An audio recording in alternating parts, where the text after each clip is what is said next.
ये तो समुद्र के पानी पसंद होते हैं।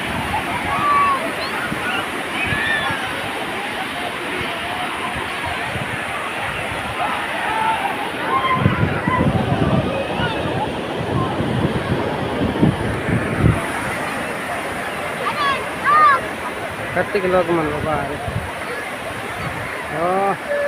गए होते का पानी भितरे मैं नहाए नहीं सकूँ पानी चिची हो का मोर संगरी मन गल सब जाए दिन गाड़ी बाटे मैं अच्छा दुरिया हूँ वीडियो बनाते छोटे से पूरा भितरे जाए ना देखो हमारे तक लोग मन कत्तिक दूरी वाले पानी एकदम आते होते ढकाते ढकाते।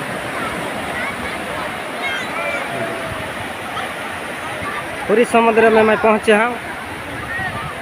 मैं अकेला हूँ लेकिन ये वीडियो बनाती है कहीं कत्तिक कत्तिक लोग मन बाबा अरे पूरा हमारे उड़ीसा के हित आई ना है कि असन है खतरनाक लोग ये दे उठो कथे कि काय कथे जाने